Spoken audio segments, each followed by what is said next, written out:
আদৌ কিন্তু তাদের কোনো রাষ্ট্র নাই। আপনারা যতই বলেন ইসরায়েল, আসলে ইসরায়েল আপনি যদি বলি এই যে আমার চেয়ারে বসে আছি না, আমার হাতও নাই পা নাই, যদি চেয়ারটা সরিয়ে নেন আমি ধপাস করে পড়ে যাব। ইসরায়েলকে ঠিক Christian community in the world, আমি বলবো খ্রিশ্চান কমিউনিটি একদিকে, আরেক দিকে হলো হিন্দুত্ববাদ, যে আমাদের পার্শ্ববর্তী রাষ্ট্র, এই যৌথ শক্তি মিলে তারা কিন্তু ইসরায়েলকে টিকিয়ে রেখেছে।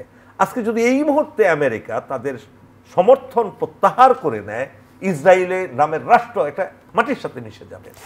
বান্ডেল থাকলে প্রতি সেনমানিতে টাকা বাঁচবে। বিকাশ সেনমানি বান্ডেল কিনে জিতুন প্রতি লেনদেনে। সেই সমর্থন তো কি তারা প্রত্যাহার করবে? আচ্ছা, আমি সেটা বলছি। যখন আমি আরেকটা জিনিস গুরুত্বটা বুঝিয়ে নিই আপনাদেরকে, কেন আজকে প্যালেস্টাইন নিয়ে আমরা, ইসরায়েল নিয়ে কেন সারা বিশ্বের মুসলমানরা এত বেশি অস্থির। কাশ্মীর নিয়ে তো এত অস্থির নই কেন জানেন? আপনাকে চলে যেতে হবে রাসূল করিম সাল্লাল্লাহু আলাইহি ওয়াসাল্লামের সেই মিরাজের দিকে। আল্লাহ রাব্বুল আলামিন ওনাকে তো মক্কার ঘর থেকে সরাসরি আরশে মহল্লা নিয়ে যেতে পারতেন কিনা? কিন্তু আল্লাহ তা করেননি। আল্লাহ কি করলেন? হুজুর আর একটা বলবেন, তাকে মক্কা থেকে প্রথমে সেই ভোরে ফজরের নামাজ পড়ানোর জন্য মসজিদুল আকসায় নিয়ে গেলেন। সেখানে সমস্ত নবী কারাম, নবী রাসূলদের সাথে ইমামতি করলেন, তিনি ফজরের নামাজ পড়লেন। সেখান থেকে তাকে আরশে মহল্লা নিয়ে যাওয়া হয়। আপনাকে মনে করতে হবে কেন আল্লাহ এটা করেছেন, কেন সেখান থেকে নিলেন। দ্যাট মিনস বাইতুল মুকাদ্দাস is a place, is a mosque, যেটা যেই জায়গাটা পৃথিবীর অত্যন্ত গুরুত্বপূর্ণ একটা জায়গা, এবং সেখান থেকে আবার ভবিষ্যৎ পৃথিবীর রচনা হবে। এই জিনিসটার গুরুত্ব যতক্ষণ পর্যন্ত মুসলমানরা না বুঝবে ততক্ষণ পর্যন্ত কিন্তু এটার মর্মার্থ অনুধাবন করবে না, এবং এটা কেন প্যালেস্টাইনের জন্য আমাদের যুদ্ধ করতে হবে সেটা বুঝবে না। এটা একটা দিক। দ্বিতীয় দিকটা হলো, দেখুন আমাদের, আপনি মনে করছেন না, আপনাকে আমি বলি না, আমাদের দেশের মৌলভী মাওলানারা যারা আছেন তারা কিন্তু বারবার খালি আমলের কথা বলবে, তসবিহ, নামাজ, রোজা, হজ, যাকাত। কিন্তু রাসূল করিম সাল্লাল্লাহু আলাইহি ওয়াসাল্লামের জীবনী যদি আপনি পড়েন, গভীরভাবে অধ্যয়ন করেন কোরআন শরীফের সাথে, আপনি দেখবেন 40 বছর হওয়ার আগ পর্যন্ত he was the best man in the Arabian peninsula. তার চেয়ে ভালো ব্যবসায়ী নাই, তার চেয়ে বড় বুদ্ধিজীবী নাই, তার চেয়ে বড় বিচারক নাই, তার চেয়ে বড় আমানতধারী কেউ নাই। এত ভালো একটা মানুষকে যখন আল্লাহ রাব্বুল আলামিন ওহী নাযিল করলেন তার উপরে হেরা গুহার মধ্যে, ইকরা বিসমি রাব্বিকাল্লাযী খালাক শুরু হলো, এবং তিনি দায়িত্বপ্রাপ্ত হলেন রাসূল হিসেবে। বললেন যে আপনি বিশ্ব মানবতাকে বলুন যে আপনি আমার রাসূল এবং আমি একমাত্র মাবুদ, একমাত্র লর্ড, একমাত্র আল্লাহ। এটা যখন প্রচার শুরু করলেন, তার জ্ঞাতি গোষ্ঠী, পুরো অ্যারাবিয়ান পেনিনসুলা, তার আত্মীয় স্বজন সবাই তার বিরুদ্ধে রুখে দাঁড়ালো। তিনি একটা দিনের জন্য মৃত্যুর আগ পর্যন্ত শান্তিতে বসতে পারেন নাই।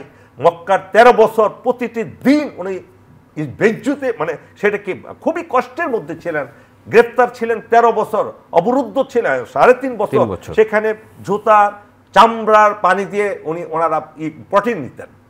সেই অবস্থা, সেই মুসলমান, সেই নবী যখন মদিনায় গেলেন ইজরাত করতে, মদিনার 13 বছর, মদিনার 10টি বছর ওনাকে একটা দিনও নাই যে জিহাদ ছাড়া উনি বেঁচে ছিলেন। দিন রাত জিহাদের পরিকল্পনা করতে হয়েছে, শত্রুর মোকাবেলা করতে হয়েছে। এবং পবিত্র কোরআন শরীফে নামাজের কথা যেমন 82 বার বলা হয়েছে, কোনো কম অংশে জিহাদের কথা বলা হয়নি। সেই জিহাদ থেকে আজকে মুসলমানরা, আমি জিহাদ কিন্তু মানুষ হত্যার কথা বলছি না, আমি জিহাদ মানে যুদ্ধ করার কথা বলছি না। প্রত্যেকটা ক্ষেত্রেই যে আমাদের একটা ত্যাগ, একটা ত্যাগের মহিমা, আমাদের পরীক্ষা, প্রত্যেকটা পরীক্ষার নম্বর যোগ হচ্ছে আমাদের, সেটা ভুলে গিয়ে জিহাদ থেকে দূরে গিয়ে আমাদের হুজুররা শুধু ওয়াজ করেন তসবিহ তাহলিলের। তারা কিন্তু জিহাদের, রাসূল করিম সাল্লাল্লাহু আলাইহি ওয়াসাল্লামের সেই জিহাদের জীবনীটা তারা বলেন না। রাসূল করিম সাল্লাল্লাহু আলাইহি ওয়াসাল্লামের কি খানকা ছিল? রাসূল করিম সাল্লাল্লাহু আলাইহি ওয়াসাল্লামের কোনো সাহাবী কি পাগড়ি, দাড়ি, বৈশাখ, তসবিহ টিপে আল্লাহ আল্লাহ জিকির করতেন? যুদ্ধ করে করতে পারতেন না, তলোয়ার বন্ধ খাপের ভিতর নিতে পারতেন না। আজকে তার উম্মত হয়ে আজকে আমরা তসবিহ তাহলিলের মধ্যে আছি। এই জন্য আজকে মুসলমানরা অধপতিত, লাঞ্ছিত, বেজ্জিত হচ্ছে। আজকে ইসরায়েলের পরিবর্তে মুসলমানরা, আজকে মুসলমানদের মধ্যে ঐক্য নাই। অথচ রব্বুল আলামিন সেই ইসরায়েলের শ্রেষ্ঠত্বকে বাতিল করে দিয়ে বলেছেন, কুনতুম খায়রা উম্মাতি উখরাজাত লিন্নাস, আমি মুসলমানদেরকে তোমাদেরকে বিশ্বের শ্রেষ্ঠ জাতি হিসেবে ঘোষণা করলাম। কুনতুম খায়রা উম্মাতি উখরাজাত লিন্নাস তা'মুরুনা বিল মা'রুফি ওয়া তানহাউনা আনিল মুনকার, তোমরা শ্রেষ্ঠ জাতি, তোমাদেরকে সৃষ্টি করা হয়েছে মানুষকে সত্যের পথে আহ্বান করবা, মিথ্যা থেকে, অসৎ কাজ থেকে। আমি শেষ করছি ভাই, আমি তাইলে আপনি বুঝতে পারবেন না। সেই জাতিকে আবার আল্লাহ বলছেন আপনারা ঐক্যবদ্ধ থাকুন, বলছে সেটা কি ওয়াতাসিমু বিহাবলিল্লাহি জামিয়া ওয়ালা তাফাররাকু, যে হে মুসলমানরা, হে মুমিনরা, তোমরা আল্লাহর যুগকে সবাই মিলে দৃঢ়ভাবে ধারণ করো, একত্রিত হও, ওয়ালা তাফাররাকু, পরস্পর বিচ্ছিন্ন হয়েও না, তাহলে বিচ্ছিন্ন হলে তোমার ধ্বংস হয়ে যাবে। সেই শ্রেষ্ঠত্বকে বজায় রাখার জন্য ঐক্যবদ্ধ থাকতে বলেছেন। আজকে দেখুন আরবের যে বিশাল একটা ইয়ে আছে পেনিনসুলা, সেখানে প্রত্যেকটা রাষ্ট্রে আল্লাহ রাব্বুল আলামিন মহানবী সাল্লাল্লাহু আলাইহি ওয়াসাল্লামের তার উসিলায় সেখানে স্বর্ণের পাহাড় পর্যন্ত আছে। তারা হলো শ্রেষ্ঠ ধনী পৃথিবীতে। এক একটা রাজ পরিবারের বিলিয়ন বিলিয়ন ডলার ব্যয় করছে প্রত্যেক দিনে তাদের জীবন যাপন করার জন্য। আরেক দিক দিয়ে প্যালেস্টাইনে আমাদের ভাইরা পানি নাই, খাওয়া নাই, দাওয়া নাই, ঘর নাই, প্রত্যেক দিন তাদের উপরে এই জুলুম চলে যাচ্ছে, আর আমরা আরাম আয়েসে সেটা থাকছে। এখন কেন সেটা হচ্ছে? এটা আমাদের সেই অনৈক্যের কারণে। আপনি অত দূরে যেতে হবেন না, আপনাদের এই বাংলাদেশে আমাদের আলেম সমাজের মধ্যে বিভক্তি দেখেন না কেন? আমি সেই জন্য অপেক্ষা করছি আন্দোলন কি করে।